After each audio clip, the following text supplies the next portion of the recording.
All right, hi everyone. We are live. I'm Carly. This is Denver Zoo's Zoo to You virtual safari. Behind me we have Shayla. She is working with our ring-tailed and mongoose lemurs. And next to me is Kelly. She'll be answering your questions about lemurs. We're just going to wait for a few more people to hop on. Remember, this is Denver Zoo's Zoo to You virtual safari. It's Thursday. We are down in Primate Panorama outside of Emerald Forest with our ring-tailed and mongoose lemurs. So join us. Pop in a comment there if you have a question, say hello, let us know where you're watching from. We're so excited to have you today. Thank you so much for joining us.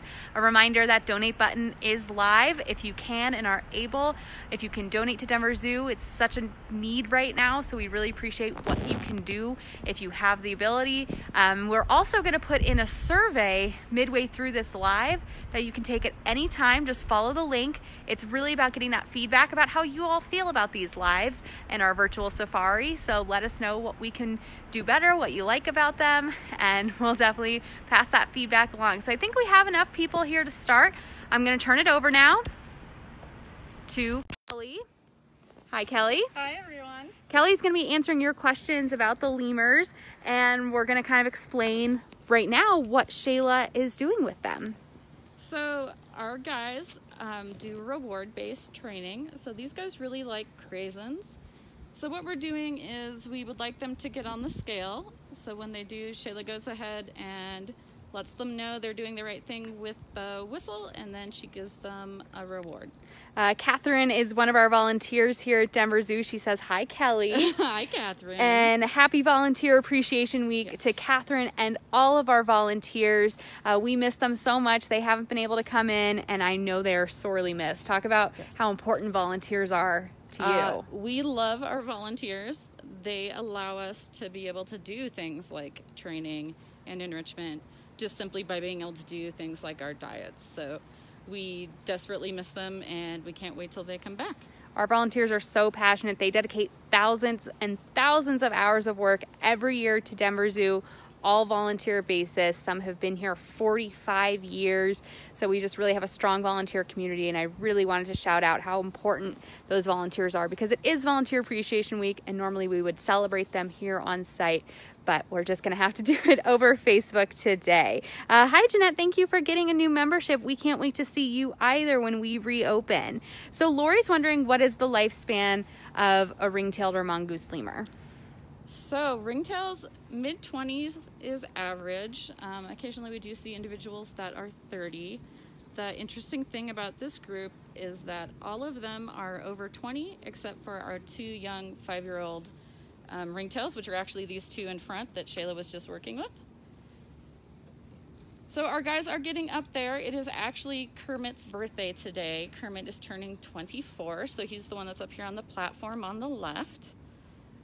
So happy birthday, Kermit. Happy birthday, Kermit. Abby is wondering what all their names are. What all their names are. Okay, here we go.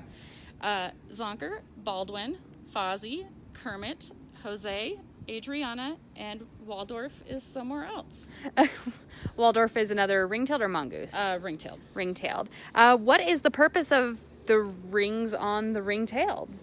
So these guys are really terrestrial. They spend a lot of time on the ground, and they also live in big family groups usually. So as they're moving as a big family group, they'll stick their tail all the way up so that everybody is able to see each other. And when that tail is up, what kind of mood does that indicate? They're usually, on patrol or keeping an eye out, just being aware of what's going on. And so we have a scale there that's actually really similar to what we did the other day with the marmosets. Why is it so important to get weights on our primates like this? So it helps us monitor their health. In general, we'll see, trends of them going up or going down. And if that's so, we need to address some diet issues, or maybe there's a health issue. So that's one of the ways that helps us that's very non-invasive. Abby is really smart. She's been watching a lot of our lives, and she's heard us use the word prehensile a lot. Yes. So she is wondering if their tails are prehensile. These guys do not have prehensile tails. So the interesting thing about those is that if you are a New World primate from Central or South America, you have a gripping tail. And if you're from the rest of the world, Africa, Asia, Madagascar, you do not. And you use it more for balance or curling up in a blanket at night. Nice. Sully is 5. He wants to know if the lemurs like the snow. Not especially. They like to be nice and toasty. So when it does snow, we will give them access, not when it's really deep, but usually they'll kind of look at it and then maybe run back in. Lori's curious about what type of enrichment they get, and we actually have some of it we're going to put up later, so we're going to hold that question, Lori, but I just wanted to let you know that we heard it. Let's see. Heather also renewed her membership. She can't wait to come back. We appreciate that. Nathan's 8. He's wondering how we help lemurs here and in the wild. So one of the ways you can help lemurs here is obviously to come to the zoo and check us out here and see how amazing these animals are. In the wild, most of the time, the easiest thing for people at home would be to donate to a conservation organization. Some people do like to travel to Madagascar to see them in the wild, and since they're primates, we just have to be careful with that in terms of disease transmission, that sort of thing. So learning about the species and kind of educating yourself on it is one of the best ways you can help the species. And then here at the zoo, what we do with our species survival plan is help preserve this species so that they don't go extinct. And we're not showing them today, but we do that with our ii. They're a critically endangered lemur. Red ruff lemurs as well. Red ruff lemurs are also endangered, so breeding them and keeping that population alive really does help them. Christopher wants to know, are lemurs threatened by the pet trade? Oh, that is a very wonderful question. I'm glad you asked that. Yes, lemurs are often seen as pets, but primates are not good pets at all. They are very social. They bite, they scratch. So just in general, it's not a healthy situation for the animal itself. So even though they may seem really cool, we personally only share them, as you guys can see with Shayla. She hasn't tried to touch them or pet them. So the animals learn to respect our space and we respect theirs. So yeah, as pets, it's not a good thing. Lemurs are not pets. Lisa's curious how much they weigh. What is the kind of the average weight of our lemurs? So there's actually kind of a range in this group. If you can see our mongoose lemurs, who are these brown ones that are right in front of Shayla right now. Jose on the left is our male. He has an orange beard. Adriana is on the right. She has a white beard. These guys are about 2.5 kgs, 2 kgs, so about 4 pounds. Our other lemurs can get up to 4-ish or so. That's pretty average for them. That's a bit lighter than I would have thought looking at them. They're a bit bigger. They're very fluffy. So it's a lot of fluff, a lot of hair. Yep. Let's see. Were any of these lemurs that we're looking at right now born at Denver Zoo? The ringtails, no, unfortunately. So the older ringtailed boys came from Metro Richmond Zoo in 2001. Our 2 young ringtails came to us just a couple years from the Lemur Conservation Foundation in Florida. And then the Mongoose Lemurs by Duke Lemur Center. So nobody was born here. We have had lemur births here before. Right now, Penny, our red ruff lemur, will have her birthday on Friday, and she is 3 years old. She was born here. And then we also have Tonks, who is our ii, who is 2 years old, and she was also born here at the zoo. Yes, we have a great video on Tonks on our YouTube channel, which is also where you'll find all of the past virtual safaris if you've missed any of them. So check that out. Tonks was really a miracle birth here, and we love her so much. Catherine's wondering how long it takes to train them to get on the scale. It depends on the lemur. Everybody's a little bit different. These guys are very food motivated, and once we've found something they really like craisins, they're usually pretty good about following them, and we'll follow them onto the scale once they're kind of used to seeing the scale. So Lori was the one who asked about what type of enrichment they get, and we're putting out paper bags that have cutouts in them. They're kind of those lawn leaf bags with carabiners so we can hang them. What's in them? So that is actually their lunch today is in them. So we try not to just present food in one place on a plate, sort of. We try to make sure that they forage or whatnot. So We like to encourage those natural behaviors. Here we're doing it with food. Lemurs are very scent oriented. So actually Fozzie is this brown one with the white head right in front of you. Mm-hmm. He loves different scents. He loves limes. He loves lemons. He will actually rub them all over his body. So that's another type of enrichment that we do. We also do things like give them a giant pile of leaves and have them forage in those. We will do things like ice treats. So we try to do a bunch of different things to elicit some of those natural behaviors. That is Kermit. That is the birthday boy. So this is Kermit. So everyone who's saying happy birthday, this is the birthday boy. Happy birthday to Kermit.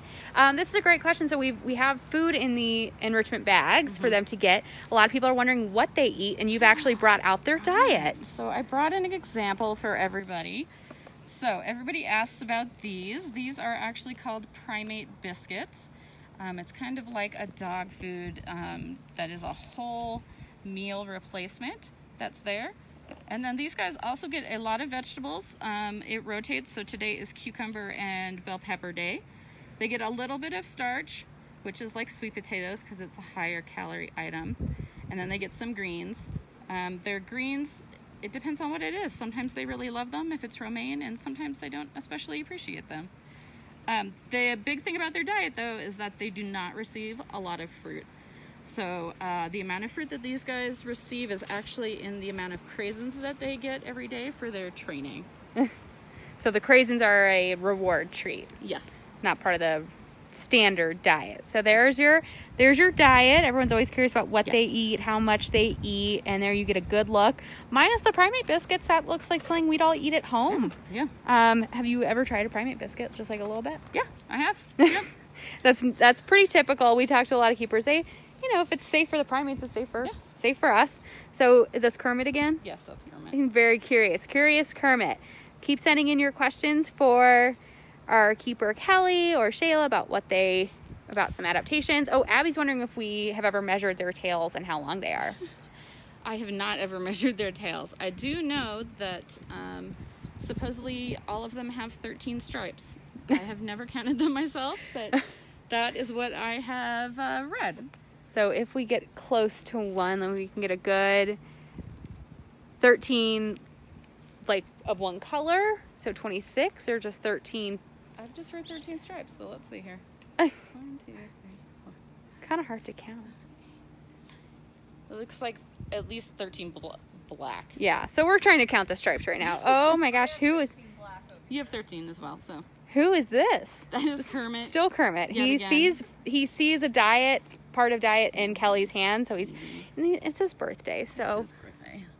There you go. So I can tell you one lemur fact. Sure. Especially the ringtails that I think is particularly interesting.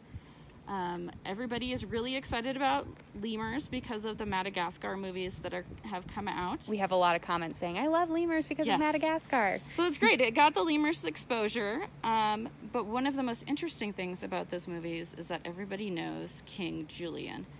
And lemurs are female dominant. So it should not have been a king. It should have been a queen. And in this group, we have all boys except for one female. And our female is Adriana, the Mongoose Lemur with the white beard, and she keeps everybody in line. There's a hierarchy, and she is at the top. So someone else heard that Kermit got a treat, so now he's over here as well. But we're going to just pretend like there's no treats left to give. Yep. And Christopher's wondering what lemur social structures are like. So there are so many different types of lemurs. There's more than 100 species of lemurs. So it really depends on the species. The ringtails usually live in big family groups that are linked through the females, so the moms and the sisters. The aye-ayes that we have tend to be very solitary. So in the wild, if you ever saw two aye-ayes together, it would be mom and a kid.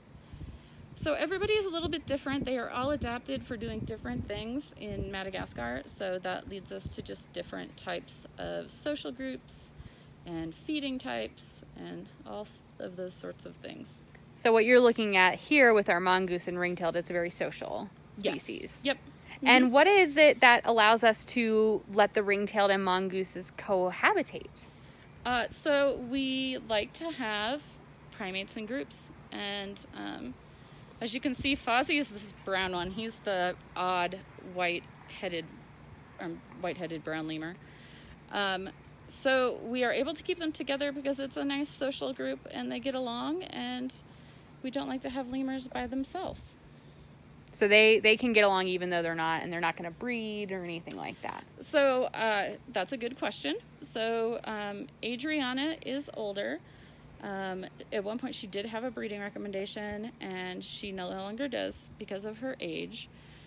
So she has a birth control implant, but the other interesting thing is that because she's in charge, she's not going to let any of the other males near her. So it would be her choice, and if she says no, it means no.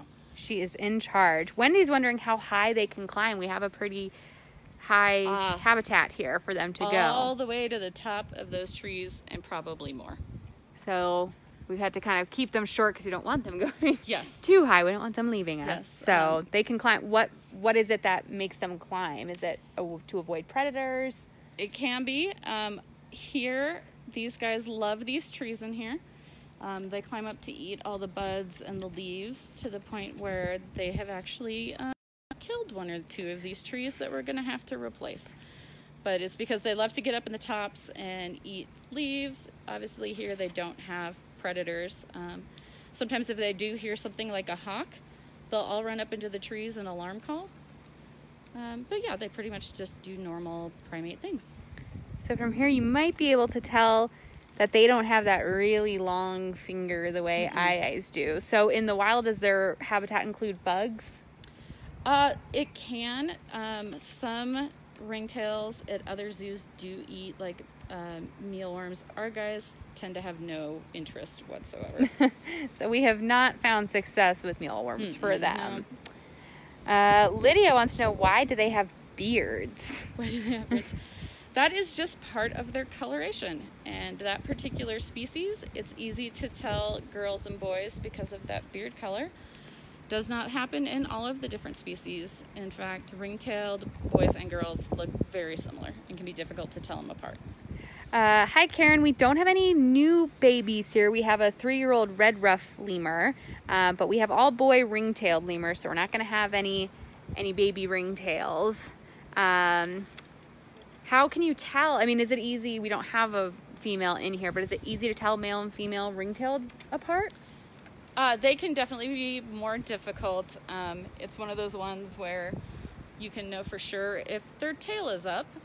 An interesting other thing, though, is that male ringtails have scent glands on the inside of their wrists, and they use that for scent marking onto sticks. Don't know if anybody's gonna... There's a good shot. You can see on his right arm that little black spot. Yeah. So that's a scent gland. So helpful. Thank you, Shayla, for letting us see the scent gland. I know it might be hard to see through the phone broadcast. Would we ever get another female, or would Adriana be upset? Eric wants to know. So most likely with our group, we would probably wait for Adriana to pass away. Integrating female ringtails can be very interesting, especially since they're so female dominant. So it would definitely need to be a shuffle for all of the boys to kind of figure out the new gal in charge. But for right now, we're just gonna let Adriana do her thing. Yeah, Adriana's got the roost here. She rules the roost. So let's see. Melody is 9. She wants to know if they ever fight. Yes, they do fight. They do. One of the interesting things about Ringtail Fights, though, is they use those scent glands on the insides of their wrists, and they will actually bring their tail around and scent mark their tail, and then they will wave it in their opponent's face. It's called stink fighting. So it's an interesting thing, but they also bite and claw and kick just like all other animals when they fight. Sounds like a very mature way to fight, a stink fight. Yes. Sounds like how boys would argue.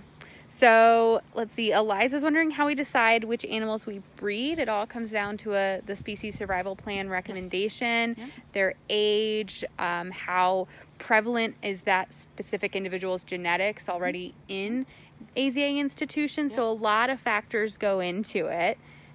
Is this Kermit again? This is Kermit. Kermit's a little Kermit crazen and camera ham. So Wendy's wondering how long it takes to do that reinforcement training with the whistle that Shayla's doing.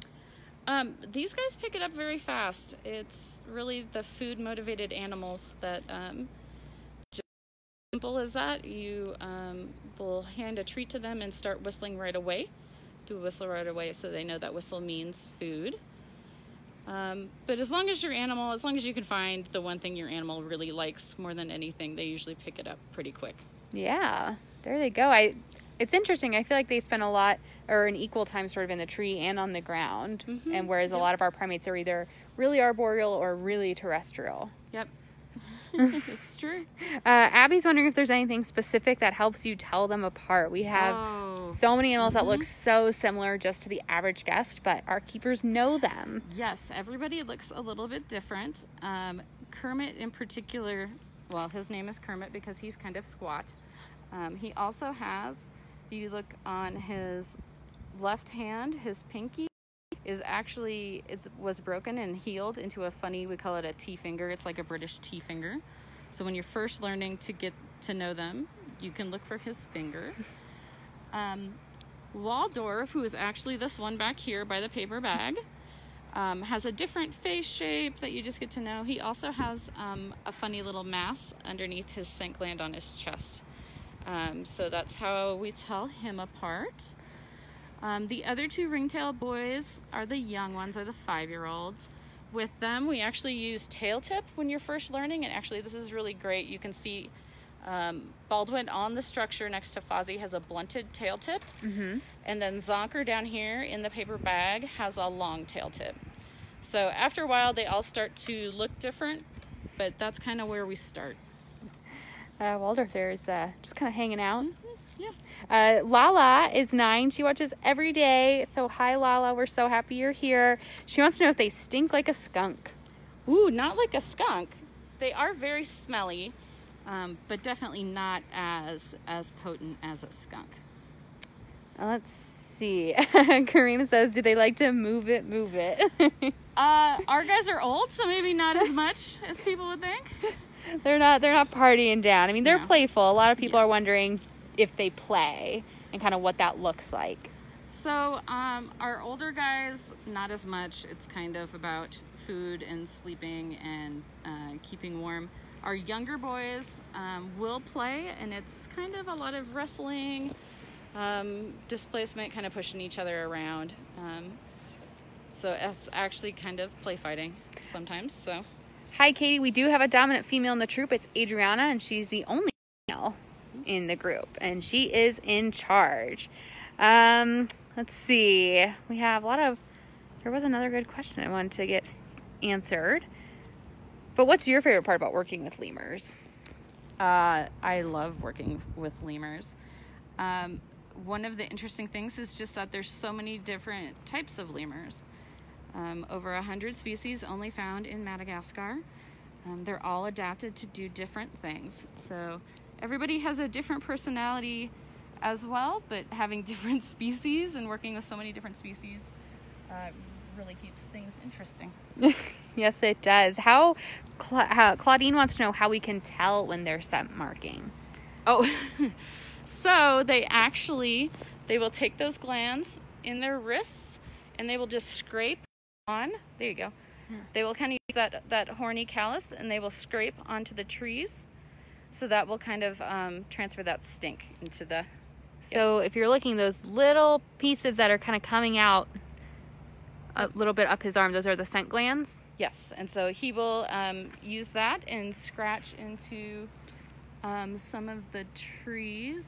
I don't think I see a good example out here. They do scent mark out here.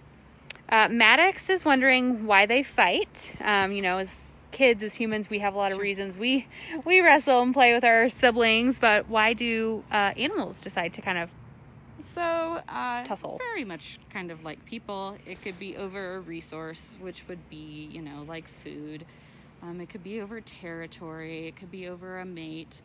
So kind of just the same reasons that, you know, other animals and even people fight sometimes. Yeah, there's always reason. Lisa wants to know if they have sharp nails. Yes, they do have sharp nails. Very much so. No, he's not. Now he's on the other side, but... Yeah, they are very sharp. If for any reason we have to hold them, we wear gloves, like leather gloves. So Luke has been so patient. He's been asking, what are their predators? So, most people have heard of a fossa or a fossa. It's a very large carnivore that lives in Madagascar. It's actually related to weasels. Also, there's lots of big birds of prey, those sorts of things. So, luckily, we don't have to deal with those here. How long does it take for a lemur to be full grown? Depends on the lemur species. So Penny, our red ruff lemur, she's going to be 3. So kind of between 2 and 3, she's getting to be full grown. She's a little bit smaller than her parents. These guys, it's kind of a similar timeline. Elliot said he sent a sad face because he wish he could go there. We wish you could be here, Elliot. We really miss you. We miss all of our amazing guests, and it is making us so happy to see the comments about you're excited to come back when we reopen and visit us from other states. So thank you so much. You really cheer us up. So we're happy that we can do this to maybe make your day a little bit more exciting. So what is the kind of benefit or purpose of the target training that Shayla's doing? People can see the little stick with the orange ball, and the lemur moves to where the orange piece is and gets a treat. So why? So we like to do training that helps the lemurs help themselves. So we can use this to get them to move, you know, space to space. We can also use it for training to do things like getting into a crate on their own, in which we can then pick them up and take them where they need to go, like the hospital or whatnot. It also helps just in their general husbandry. If we were to work on things like presenting different body parts, it kind of helps them focus onto what we are asking for. Absolutely. We can't just say, you know, give us your arm for your vaccine. They need to know that there's a trained behavior and that they'll get a reward for doing it. And, you know, what happens if they don't go to the target? Then we just don't reward them. They don't get a bridge, which is Shayla's whistle. And so they need to do it correctly, and then they would receive a bridge and a treat. Stephanie's wondering who's the most ornery or naughty. Most naughty lemur is definitely Fozzie, who's on the structure, the brown lemur, the white-headed brown lemur. He is an interesting guy. He is kind of the mother hen of the group. He kind of worries about everybody else. Or he chases them and holds them down and scent marks them. And so he's definitely kind of the naughtiest guy of the group. Shayla's getting a lot of compliments on her red panda socks. Nice. Lisa's wondering if they get shots. We kind of mentioned vaccines and things like that. Do they get them? Yes, these guys do get vaccines as well, just like people. Apes, in fact, even get flu shots every year. And that is something that's done with reward-based training as well. So we've trained them to put their shoulders up to the mesh, they get their shot, and then they get a reward. It would be really hard to take care of our animals the way we do without their help. Yes. So everything they're learning to do is not entertainment. Sometimes it's mental and stimulation and enrichment, but a lot of the time it's husbandry behavior to help us take care of them. So I'll take a couple more questions in here. Hi, Audrey. I'll show you this little diet that Kelly brought out to show us some examples. We have sweet potatoes, green bell peppers, cucumbers, craisins are their kind of sweet reward treat, and then Primate, which is sort of like an all-in-one grain biscuit that's got a lot of that nutrition they need. So yeah, we'll show the lemurs again. We have so many people who I recognize their names for volunteers on here. So again, it is Volunteer Appreciation Week, and our volunteers are not on site right now, but they are sorely missed by our keeper staff. Volunteers play such an important role in helping keepers here, and they also play a really important role for our guests too, whether it's a docent or just a volunteer who hands you the map when you go in. So we want to thank all of them and just remind you all that it is Volunteer Appreciation Week. So if you want to thank our volunteers, you can do that too. We're posting some of their photos every day on our Facebook channel. So, Lisa wants to know if they shed. Usually if we find hair, it's from it being pulled out when they fight. So we don't brush them. They do have an interesting adaptation, which is called a tooth comb. It's the incisors in their bottom jaw is shaped just like a comb. So they do lots of grooming themselves, and that's kind of the reason they're very fluffy most of the time. So if there is a lot of shedding, we wouldn't really find it. Lala is 9. She wants to know if primates like ring-tailed lemurs or mongoose nurse their young. Yes, these guys are mammals. So mammals do nurse, unlike a bird or a reptile.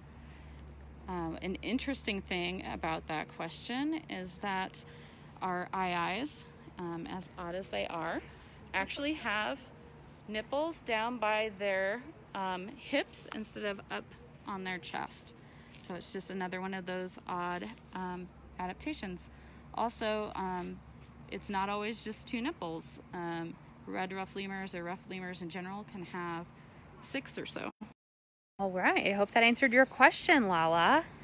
Let's see. So I'll make one more plug. We have a survey that you all can take. A lot of you have been watching most of our Facebook Lives, and we thank you for that. If you have any comments or feedback that you want to leave, we will drop the link to the survey in this comment thread, so you can let us know how the virtual safari experience is for you. We would really appreciate that feedback. So Maddie is 10. She just joined. We answered this at the beginning. Why are their tails striped?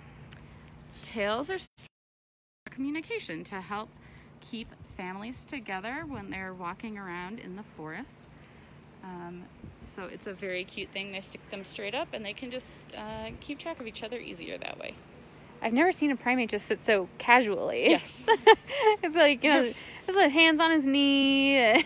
They're pretty relaxed. It's pretty chill to be a lemur. Yes, they are very relaxed. And if you're wondering where we are, I know it kind of can be, this is a perspective you wouldn't normally get if you're just a guest. So over there is the carousel. It's Old Bear Mountain. There's that meadow there. So this is the outdoor part of Emerald Forest in Primate Panorama. So I think the wind is picking up, and we just want to make sure we've answered all the questions. I think we have. So thank you so much for tuning in again today. We will be back tomorrow at 1 p.m. Thank you to Kelly for answering so many awesome questions, and to Shayla for, training and working with the lemurs and really getting the chance to show them off is fun for us. So we really appreciate. I'll answer this last one for Teresa. Nope, lemurs can't hang from their tails. Nope. Because it's not prehensile. It's not going to wrap around like that. So thank you all so much. If you missed any of this and you want to catch it from the beginning, you can go to our YouTube channel, denverzoo.org, and denverzoo.org. It'll be up on there. And also if you search for Denver Zoo on YouTube. Thanks so much, everyone.